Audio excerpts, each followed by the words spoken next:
उसके बाद उसने वीआईपी उससे 250 रुपये की रसीद कटाई। मैं तो मतलब गिरफ्तारी से मैं नहीं सहमत हूँ। वो तो जिस तरह से उसने विकास दुबे ने वहाँ आकर अपना नाम बताया, फर्जी आईडी दिखाई और उसके बाद उसने वीआईपी उससे 250 रुपये की रसीद कटाई, ठीक है। जबकि यहाँ पर अभी जो मंदिर में दर्शन करने के लिए जो कोरोना के कारण ऑनलाइन सिस्टम बना हुआ है, ठीक है। तो जैसे उसने बताया कि मैं विकास दुबे, तो रसीद काटने वाले ने बोला कि यार इस पे ध्यान रखना कि कहीं वो तो नहीं है।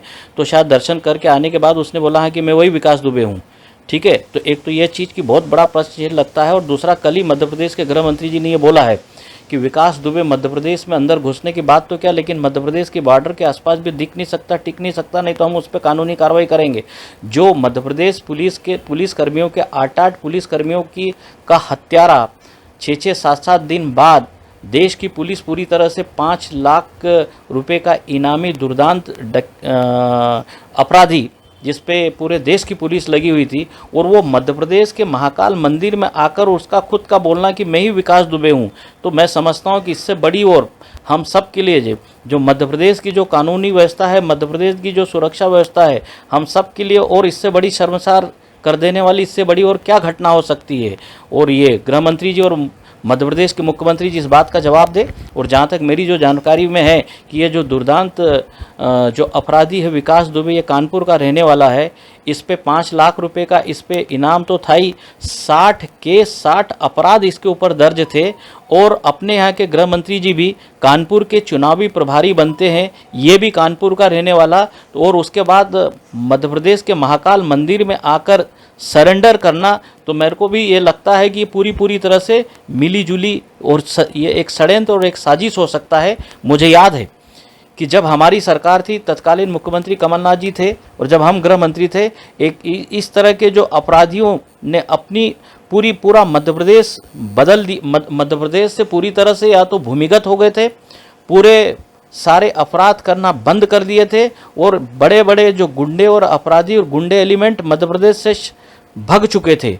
इतनी बड़ी कार्रवाई हुई थी और खौफ और एक डर जो बन गया था, आज वो धीरे धीरे फिर वापस सिर उठाने लग गए हैं। तो मैं समझता हूँ कि जब से हमारी सरकार जाने के बाद और जिनकी अभी जो शिवराज सिंह की और नरोत्तम मिश्रा जी की सरकार के बनने के बाद अपराधों का ग्राफ और उसकी घटनाओं की संख्या भी बढ़ती जा रही। चाहे इंदौर की घटना हो, चाहे भोपाल की घटना हो, कोई भी घटना हमसे छिपी हुई नहीं है। और ये विकास दुबे ने, तो मैं समझता हूँ कि पूरी तरह से एक बहुत बड़ा एक प्रश्न चिन्ह सुरक्षा व्यवस्था पे, मध्य प्रदेश की सुरक्षा व्यवस्था पे और कानून व्यवस्था पे खड़ा कर दिया है।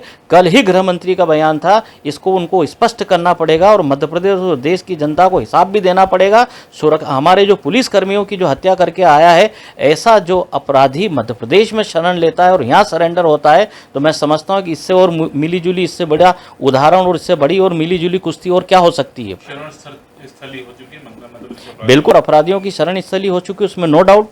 विकास दुबे ने वहाँ जो सरेंडर किया मंदिर में आकर, इससे ये स्पष्ट हो चुका है। और सारी कानूनी व्यवस्थाएं सब ध्वस्त और ख़त्म हो जा चुकी है। सारी सिक्योरिटी एजेंसी और गुप्तचर एजेंसियां क्या कर रही थी और उनका इसमें क्या योगदान और सहयोग है, वो तो खुद ने उसने बोला कि मैं विकास दुबे हूँ, और उसके बाद ये सब सारी चीज़ों का खुलासा हुआ है। तो पूरी तरह से सब सारी सुरक्षा व्यवस्थाएं और कानून व्यवस्थाएं ध्वस्त और ख़त्म हो जा चुकी है।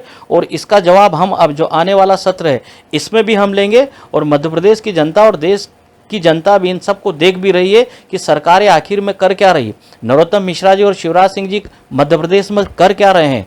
सिर्फ जनप्रतिनिधियों के ऊपर डोरे डालो तरीके से, इस तरीके से सरकार गिराओ और सरकारें बनाओ, इसमें उनका ध्यान है। तो कहाँ इनसे कौन अपराधी इनसे डर पाएगा, इन पे खौफ, अपराधियों पर इनका खौफ बन पाएगा, ये ध्यान देने की बात है। पूरी तरह से मध्य प्रदेश की सरकार अपने मकसद से और उद्देश्य से भटक चुकी है सुरक्षा